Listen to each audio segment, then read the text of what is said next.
Et là, qu'est-ce que j'entends ? Là, j'entends un podcast de Binge Audio. Salut, c'est Thomas Rozek. It spans the globe like a superhighway. It is called Internet.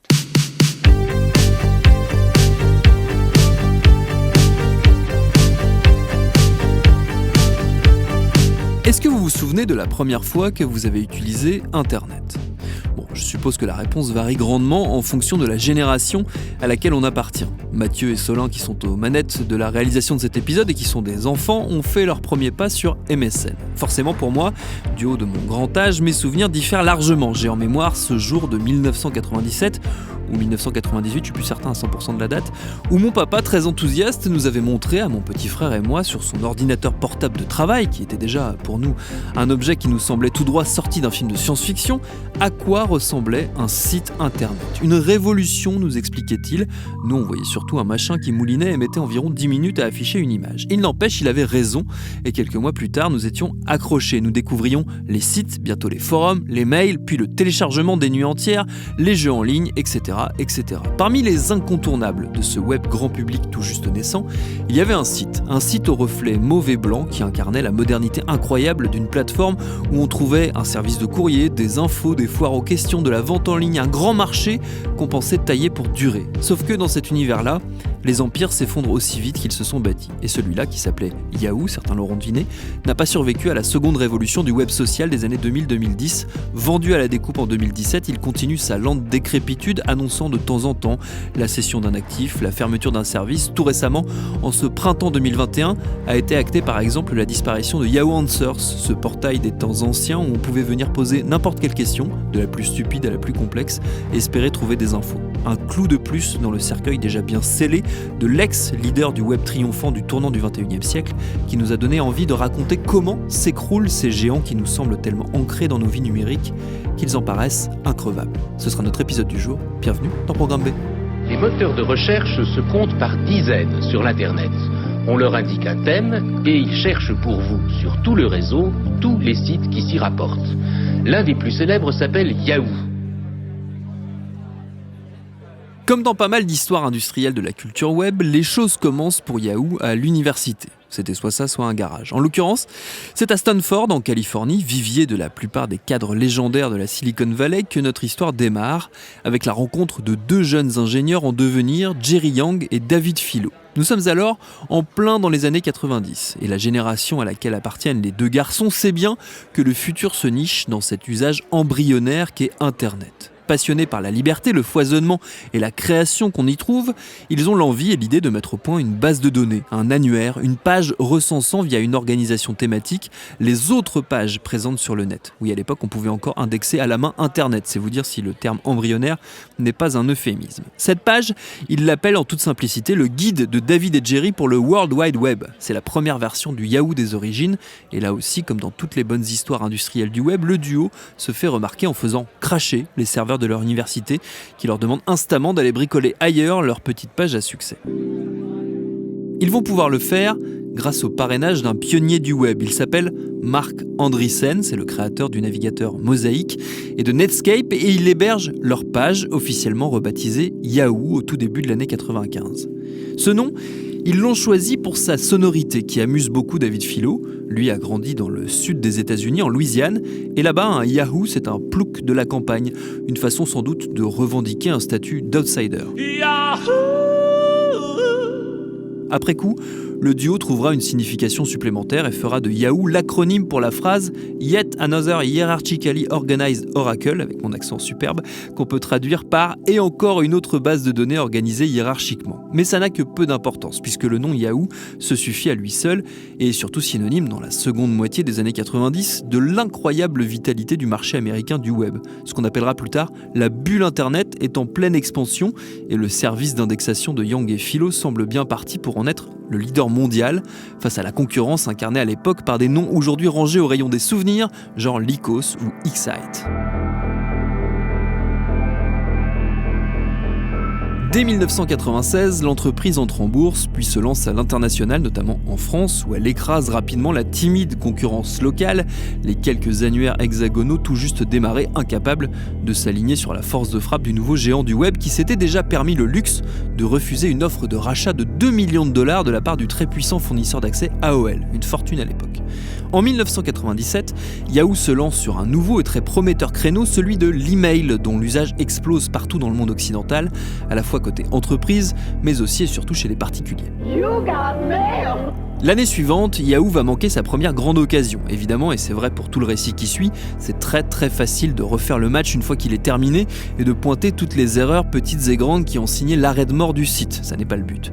Toujours est-il qu'en 98 donc, l'entreprise est approchée par un autre duo qui s'est lancé juste après eux, deux inconnus, Larry Page et Sergey Brin, qui cherchent un avenir à l'outil qu'ils ont inventé, un moteur de recherche qui s'appelle Google. Ils proposent à Yahoo de l'acheter pour 1 million de dollars. Je vous laisse mesurer l'écart entre cette somme et ce que vaudrait aujourd'hui le monstre qu'est devenu la tentaculaire boîte de Mountain View. Comme je le disais juste avant, personne chez Yahoo, comme ailleurs, n'ayant la capacité de voir l'avenir, la vente ne se fait pas. Philo et Yang n'ayant pas du tout la même approche que Brin et Page en ce qui concerne la philosophie de leur entreprise, Google était pensé comme une porte d'entrée rapide et efficace vers les autres sites, là où Yahoo se voulait une expérience plus complète, un site à part entière où l'internaute devait rester le plus longtemps possible.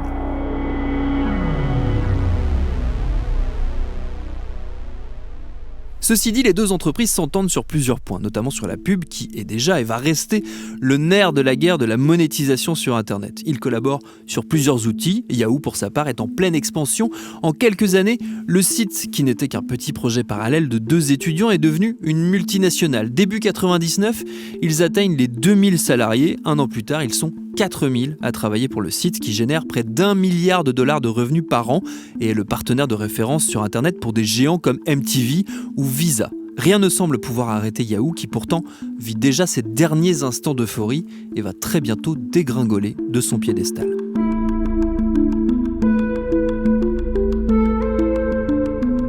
Car arrive la terrible année 2000 pour le secteur des nouvelles technologies et pour l'économie en général. Depuis quelques années, on l'a dit, les marchés s'étaient mis à investir massivement dans toutes ces nouvelles entreprises apparues dans les années 90. Avec la démocratisation d'Internet et de l'informatique, plusieurs phénomènes se conjuguent. Il y a la disponibilité très importante de liquidités grâce à l'épargne accumulée par la génération du baby-boom qui s'approche de la retraite et cherche à faire fructifier tout ça. Il y a la mondialisation très clairement de ce marché numérique en pleine croissance avec notamment l'ouverture à la concurrence qui crée une compétition intense entre les acteurs nationaux et internationaux. Il y a également l'effet de l'investissement massif des entreprises dans les technologies informatiques, dans à peu près tous les secteurs qui dopent puissamment le marché. Et enfin, il y a l'effet inattendu de la mise en place de la monnaie unique en Europe, l'euro, qui génère de larges mouvements financiers.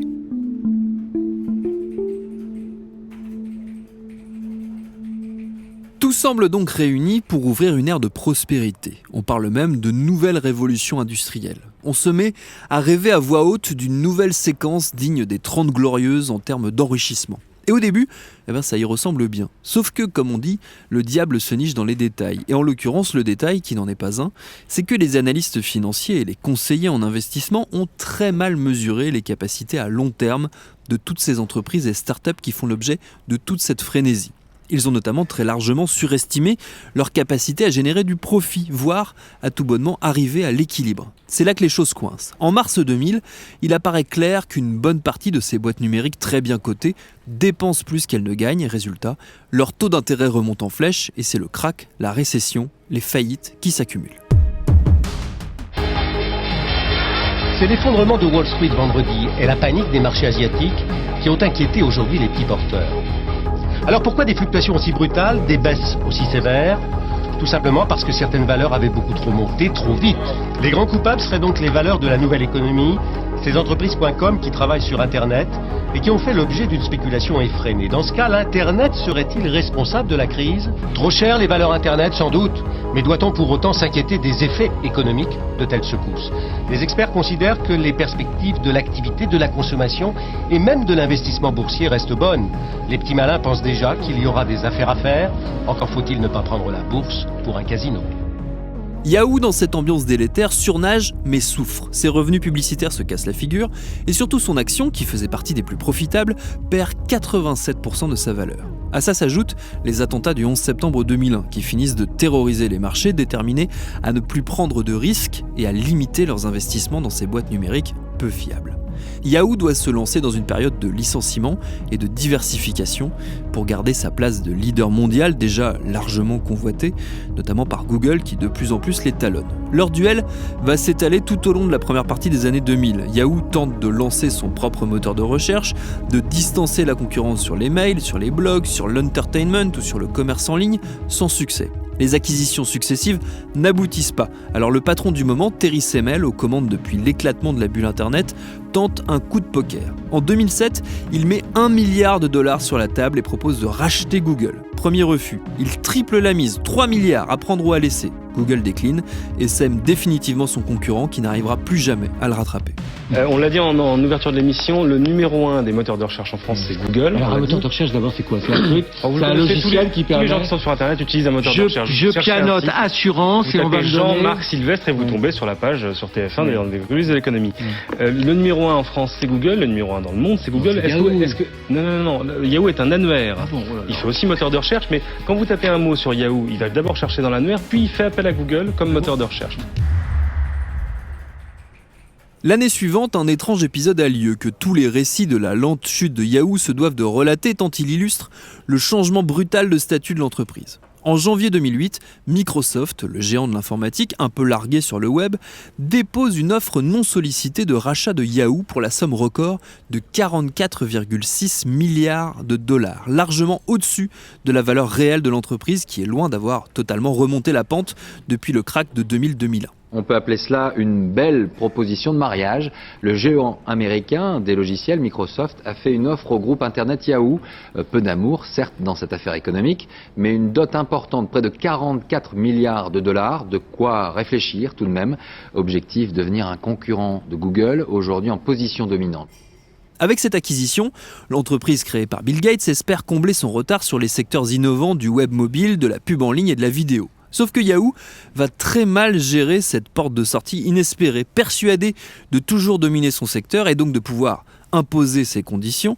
Elle refuse l'offre, demande une somme plus élevée, tente de faire monter les enchères en faisant fuiter des négociations commerciales avec Google, et tout ça rate assez lamentablement pour n'aboutir que sur un très faible partenariat commercial avec le moteur de recherche de Microsoft, Bing, et une tentative de plateforme commune qui ne marchera jamais.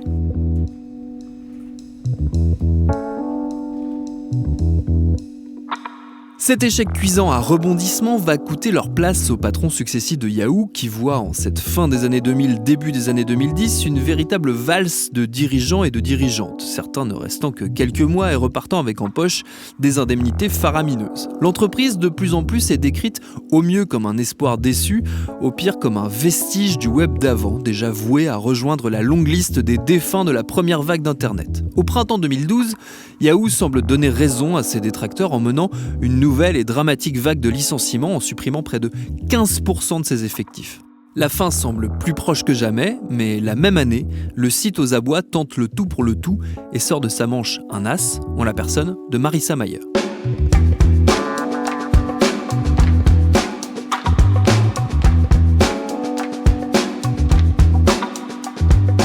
Dans la Silicon Valley, celle-ci est loin d'être une inconnue, et pour cause. Elle est un des visages de Google, embauchée dès la fin de ses études par l'entreprise encore balbutiante dont elle fut la 20e salariée et surtout la première femme ingénieure. Elle est une des chevilles ouvrières de son phénoménal succès, elle a participé à toutes ses réussites, de la refonte de sa page de recherche à la création de Google Maps ou de Gmail, pour arriver jusqu'à occuper l'un de ses postes clés, vice-présidente, mais bloquée dans son évolution chez Google où elle perd la responsabilité très en vue des systèmes de recherche, Mayer est en quête d'une nouvelle aventure. Yahoo est celle qui lui fait l'offre la plus alléchante, lui proposant de prendre la tête de l'entreprise et de l'aider à renouer avec le succès.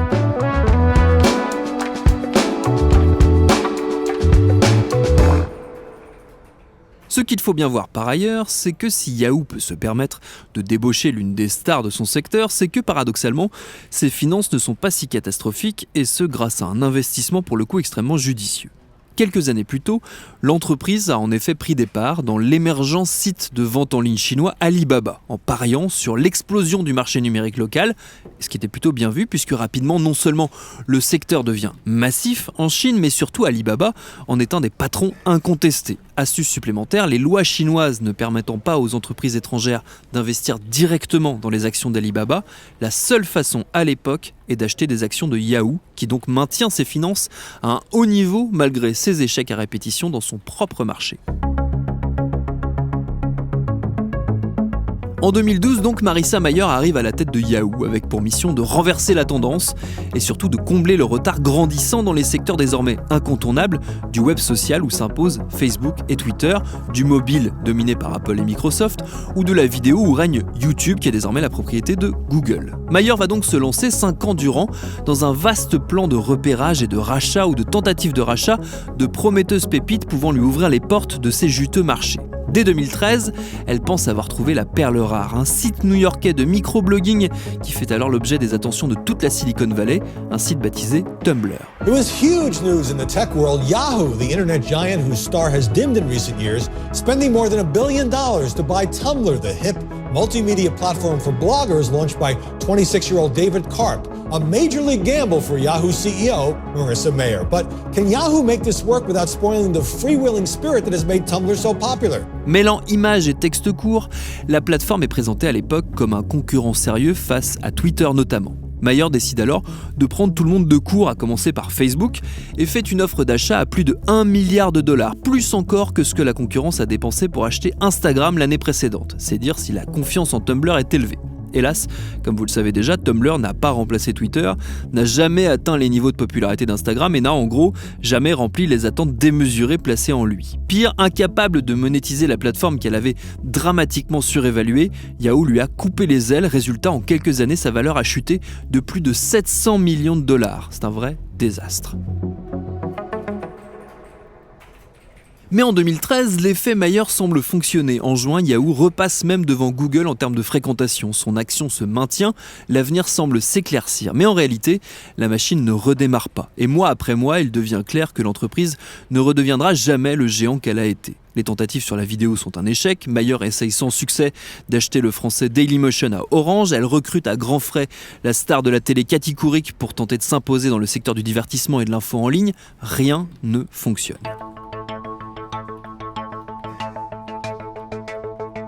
Son sort va se sceller en grande partie autour d'une des raisons qui ont permis son arrivée. Souvenez-vous de ce qu'on disait plus tôt au sujet d'Alibaba. En 2015, en quête de souffle financièrement, le conseil d'administration de l'entreprise accepte l'idée de Mayer de scinder les activités de Yahoo en mettant d'un côté son cœur de métier, la pub, les mails, les différents actifs de ses plateformes, et de l'autre ses affaires en Asie, c'est-à-dire en résumé Yahoo Japan, et le nerf de la guerre, ses juteuses parts dans le colosse Alibaba. L'idée que Mayer parvient à imposer aux actionnaires, c'est de vendre au prix fort cette seconde branche et, une fois les très larges dividendes empochés, d'utiliser ce trésor de guerre pour se refaire dans la première branche.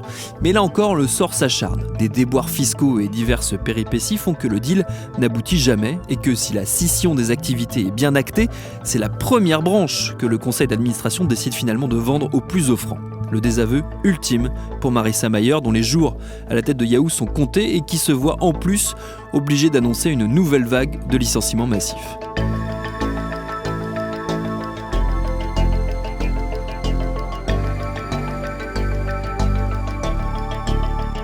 À tout cela s'ajoute, comme si ça ne suffisait pas, le scandale. En 2016, Yahoo est contrainte de reconnaître qu'elle a été victime depuis 2014 de plusieurs attaques successives et que ses bases de données ont été littéralement pillées par des hackers. Au total, ce sont plus d'1 milliard d'utilisateurs qui sont concernés et apprennent que leurs données circulent dans la nature depuis des mois, voire des années. C'est la goutte d'eau, d'autant plus que ces révélations interviennent alors que Yahoo, on le disait, est en pleine négociation pour vendre sa branche numérique. C'est le mastodonte américain des télécoms Verizon qui est sur les rangs. Lui qui vient de se payer le vénérable AOL, imagine désormais former un acteur majeur du web en combinant ces deux ex-gloires. Face à la colère suscitée par l'annonce des failles de sécurité, Verizon se paye le luxe de négocier une ristourne, $350 millions en moins, ce qui porte la facture finale à 4,5 milliards de dollars. Alors certes, c'est une somme à la limite de l'imaginable pour nous autres pauvres mortels, mais c'est quand même à peine un dixième de ce qu'offrait Microsoft moins de 10 ans plus tôt.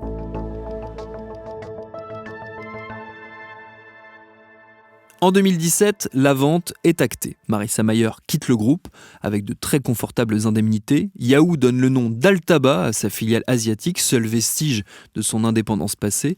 Ses activités web, elles, rejoignent la nouvelle entité Oath, formée avec AOL, une entité désossée en 2019. Aujourd'hui, il ne reste plus grand-chose du géant d'hier. Et si on s'attache au symbole, le fait pour un portail qui se voulait la tête de pont de la révolution numérique de supprimer son espace dédié aux questions des internautes, c'est bien la preuve que Yahoo n'a plus de réponse à apporter à celles et ceux qui se demandent où demain le web nous emmènera.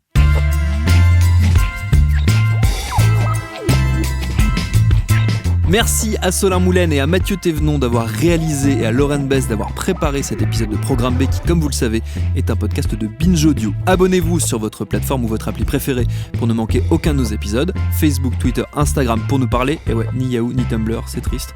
Et à demain pour un nouvel épisode.